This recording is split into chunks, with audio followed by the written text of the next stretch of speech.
बिस्मिल्लाहिर्रहमानिर्रहीम। Principle of accounting या हम इसको फाइनेंशियल अकाउंटिंग 1 भी कहते हैं। इसके चैप्टर नंबर 4 के लास्ट टॉपिक में आपको खुशामदीद। तो आज का जो टॉपिक है वो टॉपिक है cash discount. Let's discuss when a person pay his debt before the due date the receiver may allow him certain amount as a concession for prompt payment. This deduction is called as a cash discount. It is generally allowed by the way of certain percentage. When the discount is granted, it is called as discount allowed, and when it is earned, it is called as discount received. Discount allowed is debit and discount received is credit. ये थी ज़रा उसकी English terms. अब हम इसको discuss करते हैं कि इसका मतलब क्या है। बेसिक लेवल पर हमने कौन कौन से पॉइंट्स हैं जो कैश डिस्काउंट के लिए अपने माइंड में रखने हैं याद, फिर उनको जब हम इन्हें इम्प्लीमेंट करना है तो कैसे 1 बाय 1 हम उसको करेंगे। तो सबसे पहले उसने ये कहा है कि जब भी कोई शख्स अपना कर्ज़ या अपनी अदायगी वक्त से पहले कर देता है तो लेने वाला शख्स उसको कुछ अमाउंट कंसेशन के तौर पर छोड़ देता है, उसको कैश डिस्काउंट कहते हैं। मिसाल के तौर पर ABC ने पैसे देने थे XYZ के, उसकी ड्यू डेट थी 31 दिसंबर, यानी कि 31 दिसंबर को ABC ने कुछ पैसे देने थे XYZ को।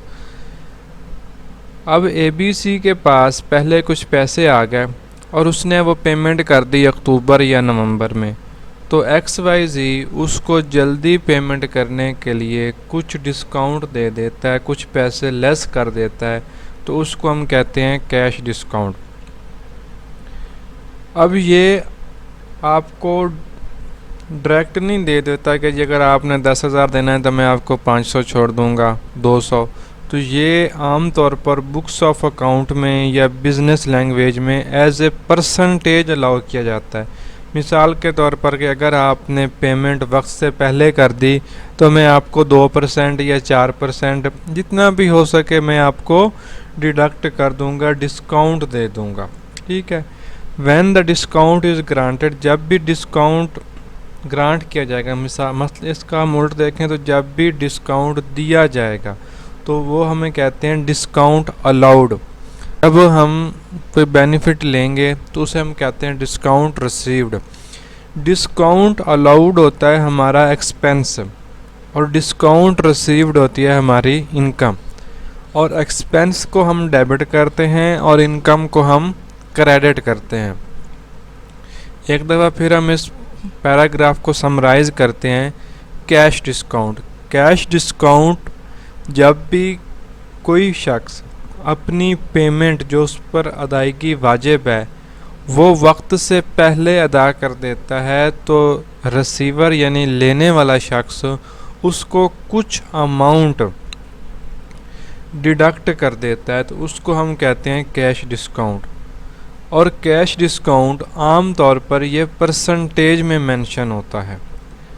जब हम डिस्काउंट लेंगे, ठीक है, तो उसे हम कहते हैं डिस्काउंट रिसीव्ड। और डिस्काउंट रिसीव्ड जो होता है ये आपकी इनकम कंसीडर होती है। जब डिस्काउंट ग्रांट किया जाएगा, मतलब डिस्काउंट दिया जाएगा, तो उसको हम कहते हैं डिस्काउंट अलाउड। डिस्काउंट अलाउड जो है ये आपका एक्सपेंस होता है और एक्सपेंस को हम डेबिट करते हैं और इनकम को हम क्रेडिट करते हैं। अब इसके साथ कुछ टर्म्स हैं एसोसिएट कैश डिस्काउंट के साथ, वो हम डिस्कस करते हैं। The terms of payment are shown in the transaction. The term of payment are written in the business code. अब ये जो टर्म्स हैं ये आपकी as a business language mention होती हैं, तो उनको समझना ज़रूरी है। Some of these codes with meaning are as under, उनको हम यहाँ पे एक्सप्लेन करते हैं। 30 days. This means that amount will be paid within 30 days. अगर आपकी ट्रांजैक्शन के साथ 30 डेज़ लिखा हुआ है तो इसका मतलब होगा कि पेमेंट जो है वो विद इन 30 डेज़ ड्यू है। सेकेंड टर्म है 2, 10 and 30.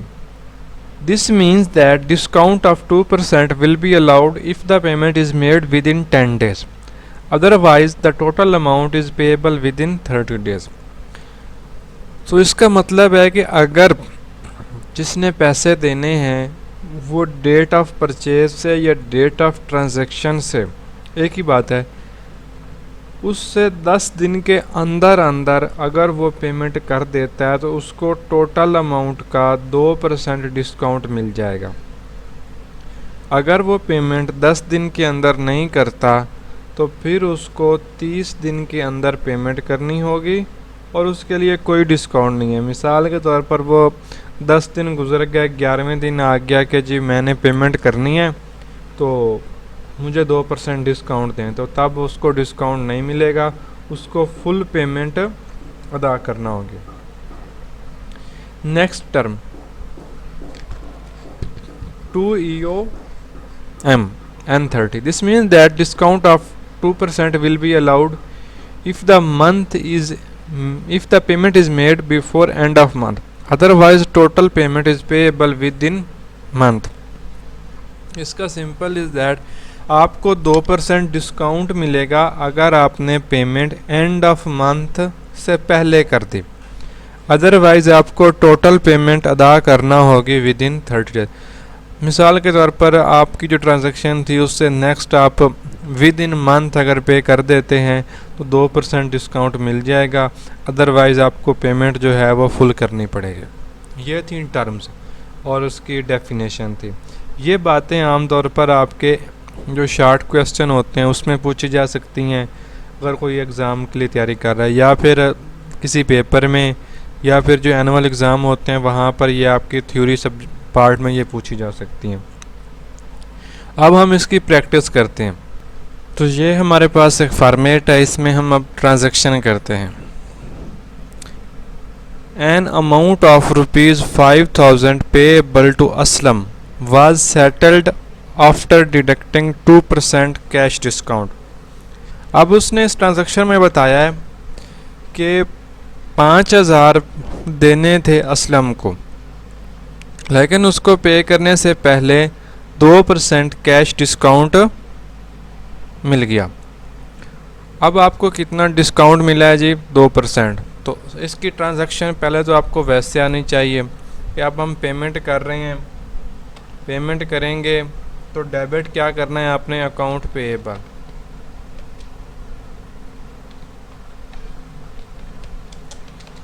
और क्रेडिट करेंगे आप कैश। अकाउंट पेएबल डेबिट होगा आपका फुल अमाउंट से, 5,000 से। अब कैश हमें डिस्काउंट मिला है, जब डिस्काउंट मिला है तो हम उसको क्या करते हैं? एज ए इनकम तस्वर करते हैं। और इनकम जब है तो आपको पता है कि हम उसको क्या करेंगे? क्रेडिट लिखेंगे, डिस्काउंट रिसीव्ड, डिस्काउंट रिसीव्ड। और इसके बाद आप देंगे narration, payment to Aslam with 2% cash discount of 5,000। अब ये आप 5,000 लिख दें, आपकी मर्जी है, वरना लिख दें with 2% cash discount of total amount. अब अकाउंट पेएबल तो डेबिट होगा 5,000 से। अब हम कैश कितना पे करेंगे और डिस्काउंट रिसीव्ड हमें कितना मिला? तो अब हम सबसे पहले ये मालूम करेंगे कि डिस्काउंट रिसीव्ड फाइंड कैसे करते हैं। आपने टोटल अमाउंट 5,000 थी, इसको मल्टीप्लाई करना है 2 से और डिवाइड कर देना है 100 से, तो आपके पास कैश डिस्काउंट आ जाएगा। 5,000 को ज़रब कर दें 2% से, तकसीम 100 करेंगे तो आपके पास आ जाएगा 100 रुपये। अब आप कैश कितना पे कर रहे हैं जी? 5,000 देना था, 2% डिस्काउंट मिला, वो बना आपका 100 रुपीज़। अब आपने 5,000 में से 100 लेस कर देना है और बाकी आप एज ए कैश में उसको पेमेंट कर देंगे और 100 रुपीज़ आपका डिस्काउंट रिसीव। यहाँ भी एक बात समझ लें कि हम 500 रुपया अकाउंट पेएबल 5,000 से डेबिट क्यों किया, क्योंकि हमने अकाउंट पेएबल को 5,000 देने थे, वक्त से पहले दिए।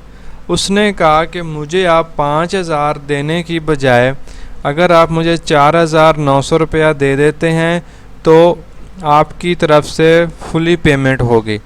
अब हमने उसका अकाउंट अपनी बुक्स ऑफ अकाउंट से ख़त्म करना है।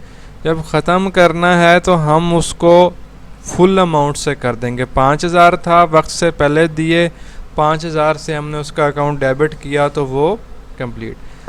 अब हम कैश 5,000 नहीं लिख सकते, क्यों?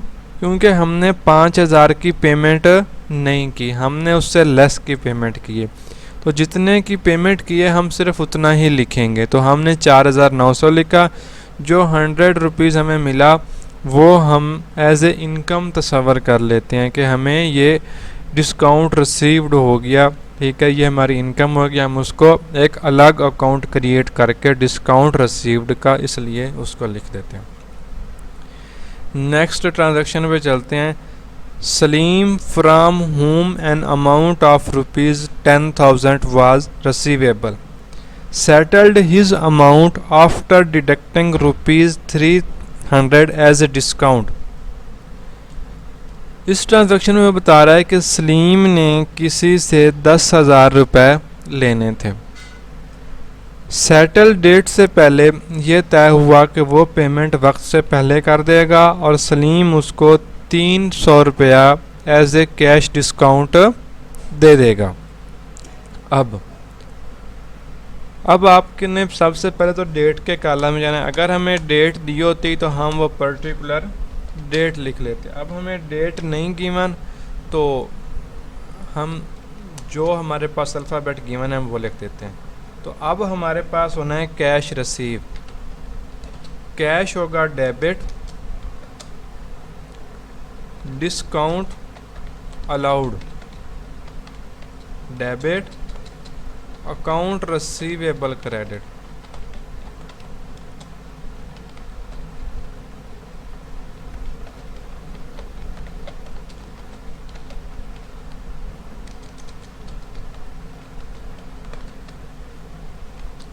ये हमने नरेशन दे दी।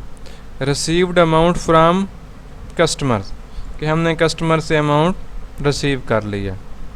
अच्छा, सेम वही सबसे पहले आप फाइंड करें डिस्काउंट, कैश डिस्काउंट। इसमें फाइंड करने की ज़रूरत नहीं है क्योंकि उसने पहले बता दिया है कि 10,000 टोटल थे, उसमें से 300 रुपया उसको डिस्काउंट की मद में छोड़ दिया गया है। या एज ए डिस्काउंट उसको हमने लेस कर देना। तो 9,700 कैश डेबिट हो जाएगा, 300 डिस्काउंट अलाउड आपका डेबिट हो जाएगा और अकाउंट रिसीवेबल 10,000 से क्रेडिट हो जाएगा। किसी भी ट्रांजैक्शन के लिए डेबिट और क्रेडिट की अमाउंट होना लाजमी है। अगर वो अमाउंट बराबर नहीं है दोनों साइड की तो इसका मतलब है कि वो ट्रांजैक्शन गलत है, उसमें कहीं ना कहीं आपकी मिस्टेक है। एक पॉइंट यहाँ पर मुझे याद आ गया कि हमने 2-3 टॉपिक्स पहले पढ़ा था कंपाउंड एंट्री। कंपाउंड एंट्री का यह मतलब होता है जब एक ही ट्रांजैक्शन में दो या दो से ज़्यादा अकाउंट या तो डेबिट हो रहे हों या फिर क्रेडिट हो रहे हों तो उसको हम कहते हैं कंपाउंड एंट्री। तो ये इस एंट्री में मुझे इस वजह से याद आया क्योंकि 2 अकाउंट आपके डेबिट हो रहे हैं, ऊपर वाली में 2 क्रेडिट हो रहे हैं, तो ये भी आपकी कंपाउंड एंट्री में आ जाएगी, ये भी आपकी कंपाउंड एंट्री में। नेक्स्ट ट्रांजैक्शन है N amount of ₹1,910 was received from a customer, cash discount deducted was 90। अब उसने इसमें एक पॉइंट ये बताया है कि 1,910 रुपीज़ कस्टमर से हमने रिसीव कर लिया और कैश डिस्काउंट डिडक्ट इसमें हो गया था 90 रुपीज़, ठीक है। बाकी में ये वाला पॉइंट नहीं था, इसमें सिर्फ क्रिटिकल कह लें या ऐसा पॉइंट जो आम तौर पर स्टूडेंट को कंफ्यूज करने के लिए एग्ज़ाम में, या थोड़े सा उसका टेक्निकल पॉइंट चेक करने के लिए बच्चे को समझ आई या नहीं, ये इस वजह से आपसे अक्सर पूछा जाता है। तो इसको आप एक दो दफ़ा जब रीड करेंगे तो आपको ये बात मज़ीद क्लियर हो जाएगी कि इसका क्या मतलब बनता था, ठीक है। तो इसको जी हम यहाँ पे प्रैक्टिस करते हैं कि इसकी एंट्री कैसे करेंगे।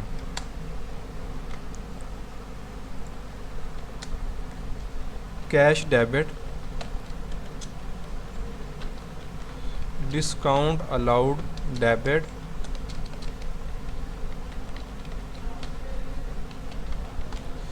Account receivable credit.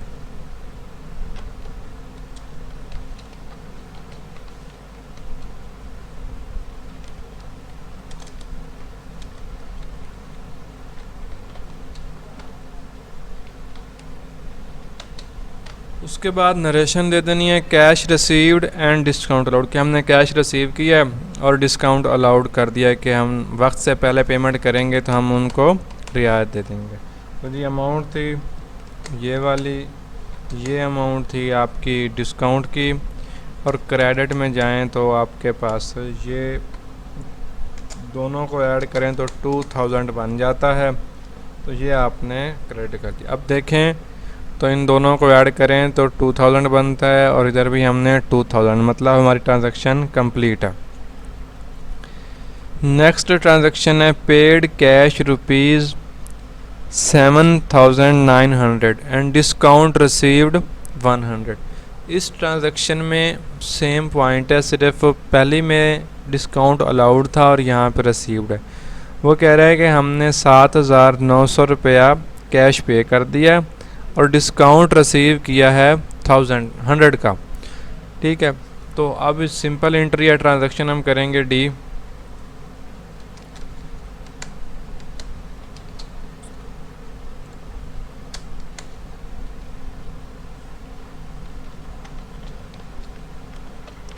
Account payable debit, cash credit, discount received credit. उसके बाद आप ट्रांजैक्शन दे देंगे cash paid and discount received. तो उसने आपको पहले बता दिया जी 7900 रुपया कैश दिया है और 100 रुपया डिस्काउंट, टोटल करेंगे तो 8000 से अकाउंट पेएबल डेबिट हो जाएगा और कैश 7900 से, और एंड में 100 rupees as a cash, 100 rupees as a discount received. तो इस तरह ये कैश डिस्काउंट से रिलेटेड एक चार्ट से वीडियो थी, वो आपसे शेयर की। अगर इसमें कोई बात समझ नहीं आई या आप पूछना चाहते हैं पूछ सकते हैं। इसके अलावा आपकी तरफ से कोई सजेशन हो, कहीं पे इम्प्रूवमेंट की ज़रूरत हो तो वो भी आप बता सकते हैं। उसके अलावा आप इस कोर्स का व्हाट्सएप ग्रुप ज्वाइन करना चाहें तो उसका लिंक भी डिस्क्रिप्शन में मौजूद है, आप वो भी ज्वाइन कर सकते हैं। और ये जो वीडियो हैं ये एक सीरीज़ से वीडियो चलनी है, और अगर आप चाहते हैं कि जी कोई ख़ास टॉपिक है जो आपने समझना है तो वो टॉपिक मुझे सेंड कर दें, उसके लिए मैं अलग से वीडियो बना के अपलोड कर दूँगा। शुक्रिया, जज़ाकल्लाह।